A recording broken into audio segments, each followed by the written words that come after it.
You're standing in the security line, shoulder bag on one arm, a sandwich in a small plastic container in the other hand.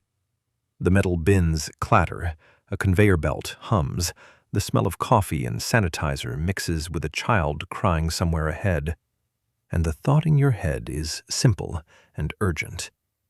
Will they let me bring this on the plane? That moment, holding a homemade sandwich or a container of soup while the scanner whirs, is exactly why you clicked on this. If your flight happens to be canceled or delayed, Compensair will help you get compensation for the inconvenience and get your money back without wasting time on red tape. Get a refund for your canceled flight right now. I want to walk you through the simple rules and practical steps so you don't lose your food, waste time, or get surprised at the gate. First, the basic split. Solids and liquids matter. A dry sandwich, a wrapped granola bar, or a bag of nuts are almost always fine in your carry-on.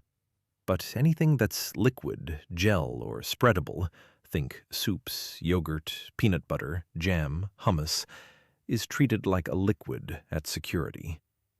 That means the 3-1-1 rule applies. Containers must be 3.4 ounces, 100 milliliters, or smaller, and all those containers must fit in a single, clear, quart-size bag. If the container is bigger, you'll either have to check it or it will be confiscated at the checkpoint. The airport scanner doesn't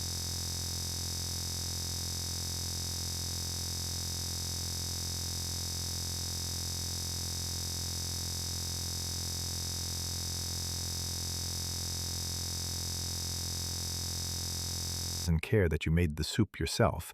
It only sees volume and density on the X-ray and follows the same rule for safety.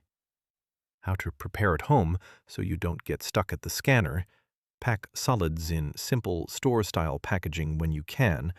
Factory-sealed is best because it shows labels. Use one clear resealable bag for small gels and liquids and pre-measure with travel containers of 3.4 ounces or smaller.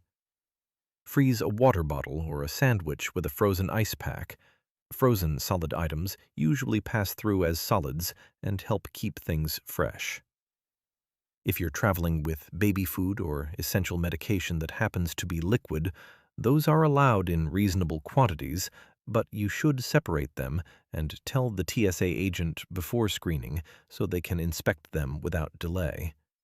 For international trips, check your destination's customs rules. Many countries ban fresh fruit, vegetables, meats, and even some cheeses. Put those items in your checked luggage only if you are sure they're permitted, otherwise leave them at home.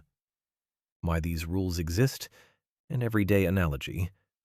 Airport security treats carry-on foods the way a coffee shop handles hot and cold drinks. The 3-1-1 liquids rule is like a cafe limiting cup sizes on free samples. It's not about the taste, it's about volume and control. Small amounts can be inspected quickly and deemed safe. Large volumes need extra scrutiny. Customs restrictions on agricultural products are like someone bringing a houseplant to a neighborhood with a pest problem. The rules prevent hitchhiking bugs, diseases, or invasive organisms from damaging farms and ecosystems. Now some straight talk about real costs and risks. If you try to bring a container of soup larger than 3.4 ounces in your carry-on, it will probably be confiscated at the security point. That's a $0 loss, but an annoyance and potentially a snackless flight. Buying a replacement at the gate typically costs $5, $15 for a sandwich or snack.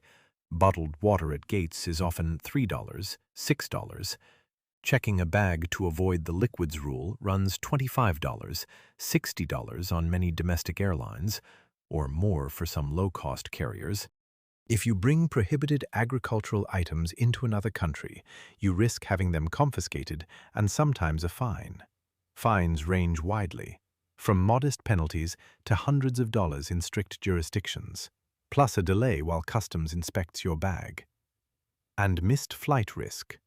Dawdling in security while removing multiple containers or being pulled for extra inspection because of unclear packaging can add 10 to 30 minutes or more. Arrive early to avoid that. Cheapest, safest, and most practical solutions. Pack mostly dry, non-perishable items that don't need extra inspection. Baked goods, sealed sandwiches, granola bars, whole fruit that's allowed by your destination, and vacuum-packed items. Use one clear quart bag for any gels or spreads, and put that bag in an easily accessible outer pocket so you can pull it out and place it on the belt quickly. If you must bring larger liquids, homemade soup, a big yogurt, put them in checked luggage or consume them before the checkpoint.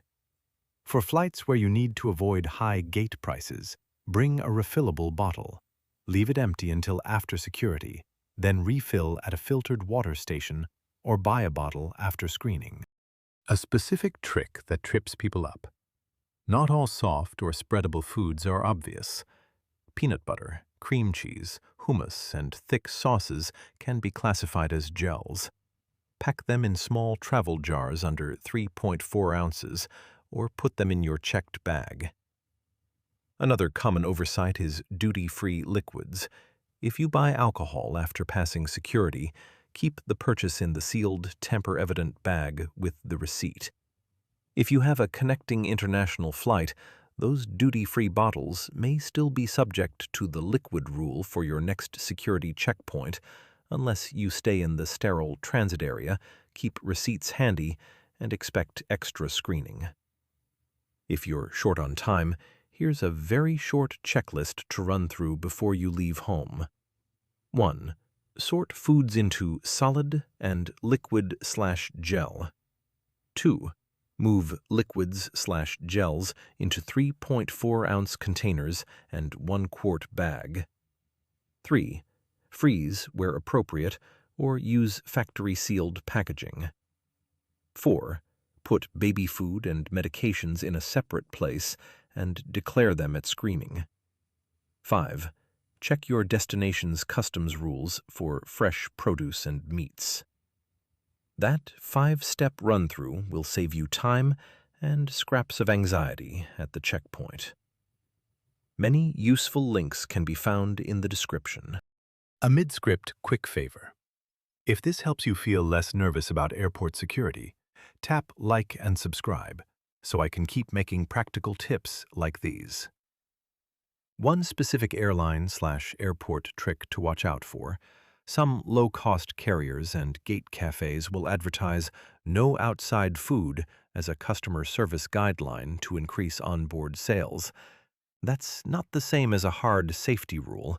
Most airlines will not force you to buy their food if you have your own. They may only ask that you avoid hot, messy, or strong-smelling foods that disturb other passengers. If a gate agent or flight attendant insists you can't eat your own food, calmly ask to see the airline policy or refer to the carrier's published rules on their website. If they still refuse, explain that the item is sealed or that you'll keep it tidy. Escalate politely to a manager only if necessary. Also be aware that third-party booking sites sometimes add a refundable upsell for meals or priority boarding that's unnecessary just to bring food. You can usually decline those add-ons and still bring snacks. Practical packing examples. For a morning flight, pack a sealed banana, an individually wrapped muffin, and a small container of yogurt in a 3.4-ounce jar if you need it. Put the yogurt in the quart bag.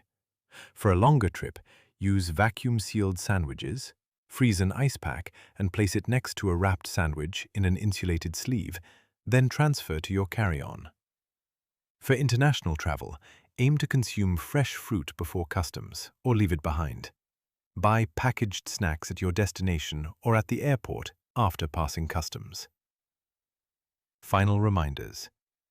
Label medical or dietary items clearly. Keep receipts for any duty-free or packaged purchases, and be polite and efficient during screening. The rules are straightforward when you prepare, and most confiscations happen when people try to improvise at the last minute. Bringing your own food can save money and make travel more comfortable. You just need a little planning.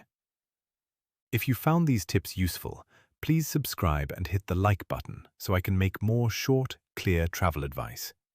Safe travels and enjoy your snack on board.